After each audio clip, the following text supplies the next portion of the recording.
People always advise night delivery drivers to never drive into dark, empty alleys. But no one teaches you what to do when danger is perfectly disguised inside a glowing crowd. I am Mia, 23 years old, and that night, my app pinged with a massive order.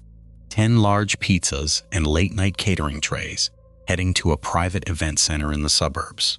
A $100 tip flashed on the screen, so I exhaled in relief when I parked.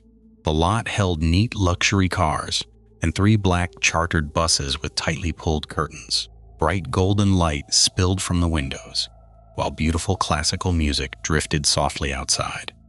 Human logic automatically concludes 50 well-dressed people with private transport means absolute safety. I confidently parked near the side entrance, turning off the engine in the quiet. I slipped the keys into my jacket pocket, completely unaware of the nightmare waiting inside. The main lobby was stunning and busy, men in black suits and women in dark red gowns. A polite, impeccably dressed man in his 50s smoothly walked over to welcome me inside. He smiled warmly, his voice incredibly gentle. "Thank you for your hard work tonight. This is a lot of food. Let me get 2 young men to carry it inside." That overwhelming, fatherly enthusiasm completely stripped away my natural survival defenses in seconds. Escorted by 2 massive security guards carrying the food, I walked empty-handed through the crowd. People politely smiled and stepped aside, projecting an absolute illusion of high-class civilization. I didn't feel a single ounce of threat. I honestly thought I was serving the elite. It was a perfectly executed social trap designed to make me feel completely comfortable and secure. I was walking willingly through a smiling crowd, straight into the heart of a human cage. Stepping through the heavy double doors into the massive industrial kitchen, I pointed to the tables. My exhausted brain finally started piecing together the terrifying, chilling inconsistencies of the room. This kitchen was completely freezing and spotless. No chefs, no pots, 0 cooking equipment. Looking down, my stomach violently dropped. All the floor drains were meticulously sealed with silver tape. Hidden behind a metal cart under a tarp wasn't food but massive rolls of industrial plastic. Dozens of thick plastic zip ties laid there. This wasn't a kitchen, it was a surgical room. The ultimate paralyzing horror hit me when the classical music outside abruptly and completely stopped. I slowly turned my head, looking through the rectangular glass windows of the heavy kitchen doors. The entire lobby was silent as a grave. All 50 people had completely stopped their conversations. They were standing perfectly still, staring at the kitchen doors with hollow, cold, hungry eyes. The heavy kitchen doors swung open, and the polite manager stepped inside with the 2 guards. He calmly pressed the metal deadbolt, completely locking the door and sealing the soundproof layer. His polite smile vanished completely as he looked at me like an expired product on a shelf. "We have plenty of food tonight, Mia. We use the delivery app for a different reason. It is just the absolute easiest way to order fresh meat that walks voluntarily into a cage." He didn't threaten me with a weapon or yell. He just stated a horrifying absolute truth. I was standing in the middle of a sick, elite, underground human trafficking ring. The crowded, elegant room I thought was my shield was actually 50 completely silent accomplices. My illusion of a safe, civilized society was violently ripped away in a single second. I was entirely, hopelessly trapped in a concrete box with absolutely nowhere left to run. The 2 young men pulled out heavy zip ties, lunging forward with terrifying, aggressive speed. Driven by pure wild animal instinct, I grabbed the heavy red fire extinguisher off the wall. I held my breath, squeezed my eyes shut, pulled the metal pin, and squeezed the trigger. A violent, thick cloud of white chemical powder tore through the tight space, blasting their faces. Guttural screaming and heavy coughing echoed violently through the cramped freezing room. Ignoring my burning lungs, I dove blindly through the thick white fog toward the dumbwaiter window. I leaped onto the metal sink, forcing my body through the narrow trash chute in panic. A heavy, rough hand violently grabbed my ankle, squeezing tight as I screamed in pure horror. I kicked backward wildly with my heavy heel, smashing his face until he finally let go. I slid down the dark metal chute, crashing hard into a rusted dumpster in the pitch-black alley. Bruised, bleeding, and covered in filth, I immediately reached into my pocket for my car keys. But looking toward the brightly lit parking lot, men in black suits were already swarming my car. Driving away was absolute suicide, so I sprinted barefoot into the freezing, dark woods behind the building. I walked for 2 agonizing miles in the dark, until I finally found a gas station. When armed police finally breached the building, the entire luxury event center was completely, terrifyingly empty. Those 3 black buses carrying 50 accomplices had vanished entirely into the late-night highway traffic. The app account used an encrypted VPN with stolen cards, leaving absolutely 0 digital trace behind. But the police believed me because my locked car sat there, surrounded by smashed pizza boxes.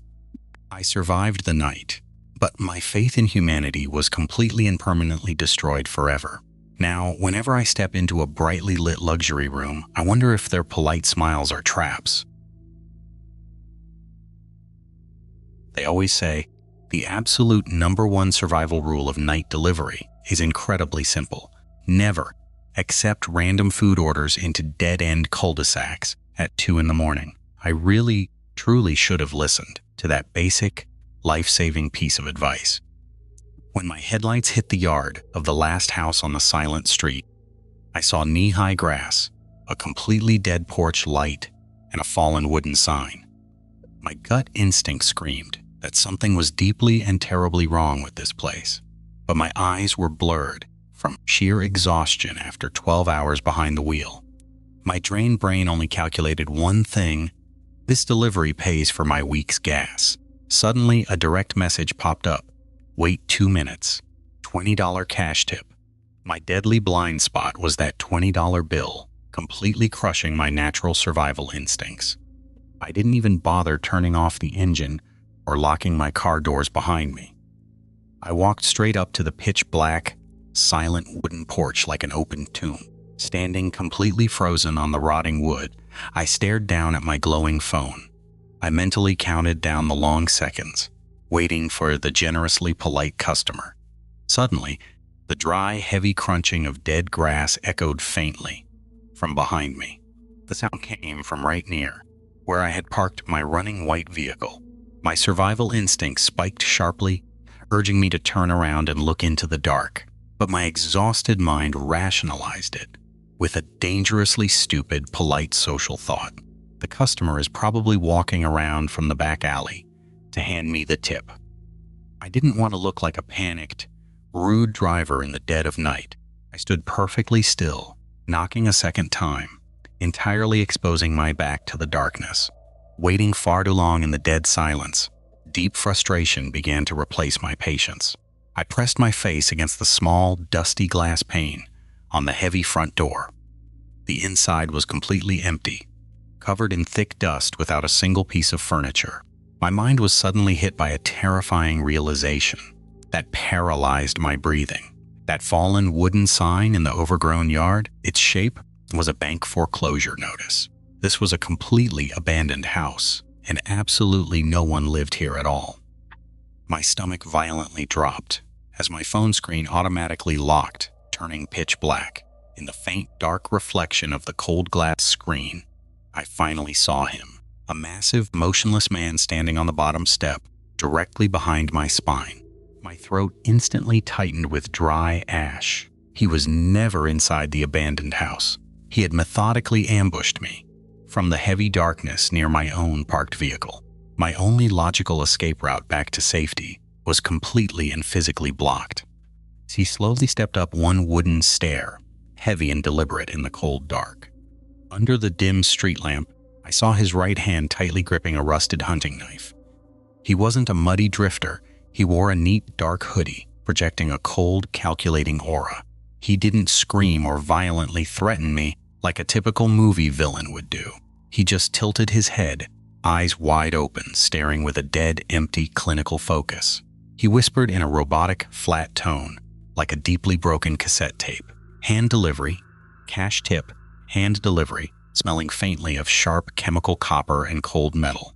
Pure adrenaline violently flooded my brain as the physical distance between us rapidly closed. I knew if I ran for the car, that dull blade would easily pierce my back. His hand tightened around the knife handle, leg muscles subtly tensing to lunge forward. In that suffocating split second, I dropped the heavy food bag onto the rotting wood. It hit the ground with a soft thud, completely freeing my left hand for action. Driving at night taught me to always keep pepper spray in my jacket pocket. I whipped my hand out, aimed blindly at his pale face, and pressed down hard. A thick orange cloud of chemical spray violently tore through the freezing night air. He unleashed a guttural, animalistic roar, dropping his knife to claw at his burning eyes. I leaped off the porch, sprinting blindly through the overgrown dark backyard bushes.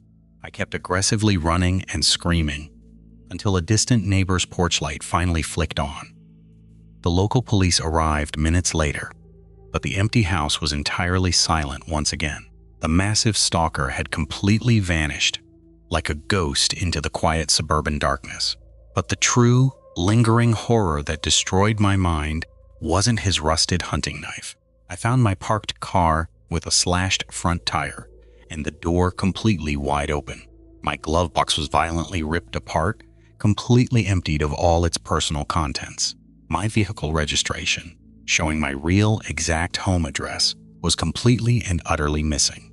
The police discovered the app account was a hacked, untraceable burner phone setup. He used that 2-minute message to trap me on the porch, buying time to hunt. Now, that nameless calculating monster knows exactly who I am and exactly where I sleep. Silence isn't always peaceful. Sometimes it is the sound of a beast holding its breath. I am Ethan, 25. That night at 2 a.m., I accepted a sushi delivery. The destination was Oakwood Estates, a brand new wealthy neighborhood with massive identical clone houses. Driving through pitch black empty asphalt streets without a single dog barking, I felt entirely safe. My psychological blind spot was equating wealthy suburban emptiness with absolute harmlessness. The GPS led me to house 714, with 0 cars parked in the dark driveway. The app showed a polite note, saying the front doorbell was completely broken. "Side gate is unlocked, please bring it to the backyard sliding glass door," it read. "I have an aggressive dog, so please leave it there to avoid the barking." Without any hesitation, I carried the bag into the dark space beside the house. The backyard was pitch black, the fresh grass heavily soaked in cold night dew. The sliding glass door was cracked open, revealing a tiny gap into the dark. As I bent down to leave the bag, a deep, exhausted male voice spoke. It echoed from the thick, pitch-black darkness deep inside the kitchen area. "Is that the driver? Sorry. I have a broken leg and a heavy cast. I'm stuck on the sofa. Could you just push the door and step inside? Just leave it on the kitchen counter. I left a $50 tip for you." Pure human empathy, combined with the heavy temptation of a $50 tip, destroyed my guard. I slid the heavy glass door completely open, gripping the paper food bag tightly. I crossed the threshold, stepping directly into the suffocating darkness of that empty house. Stepping inside, the overwhelming smell of fresh paint and harsh chemicals punched my lungs. The entire house was drowned in thick darkness, except for a blinking blue light. Following the small light on the kitchen island, I turned on my phone flashlight. When the beam swept across the room, my brain completely froze in pure terror. This house was entirely empty. No sofa, 0 furniture, perfectly stripped bare. Worse, the entire wooden floor was covered in thick industrial plastic drop cloths. It was perfectly sealed to the baseboards, with heavy strips of silver duct tape. There was no $50 tip, just a black mini Bluetooth speaker blinking blue. It sat next to an unlit, heavy aluminum construction flashlight on the bare stone. That voice wasn't a man with a broken leg. It was a pre-recorded audio trap. Click. I violently flinched and spun my body around. The sliding glass door behind me had just been forcefully slammed completely shut. The dark corner by the curtains, a man in a dark hoodie emerged. His gloved hand flipped the deadbolt down, permanently locking my only exit. He didn't have a broken leg. He had been holding his breath right behind me. He didn't say a single word, moving with the cold, deliberate pace of a hunter. From his pocket, He quietly pulled out a thick roll of silver duct tape. Then, a gleaming, razor-sharp box cutter clicked open in the absolute dark. I was trapped in a silent neighborhood, surrounded by identical empty ghost houses. Even if I screamed until my throat bled, absolutely no one would ever hear me. As the silent hunter lunged forward, my brain erased every single logical thought. I stumbled back, blindly throwing the heavy food bag directly at his face.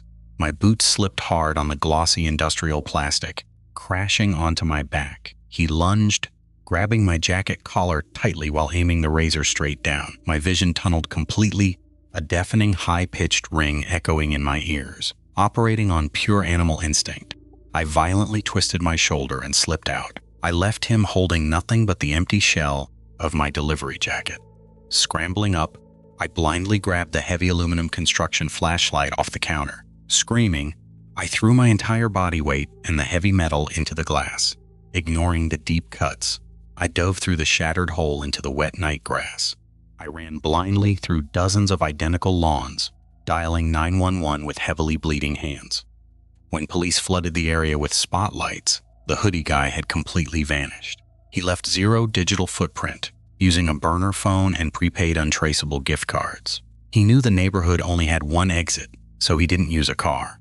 He had pre-cut the chain link fence out back, vanishing into the national forest. But the most horrifying truth was that all 20 houses were completely unoccupied. The house I entered was actually 718, but he printed a fake label for 714. He pasted it over the street lamp, manually bending the GPS system to his trap. Everything I thought was absolute suburban safety was a meticulously designed hunting ground. Now, driving past any dark new construction, I still hear that Bluetooth voice in the dark.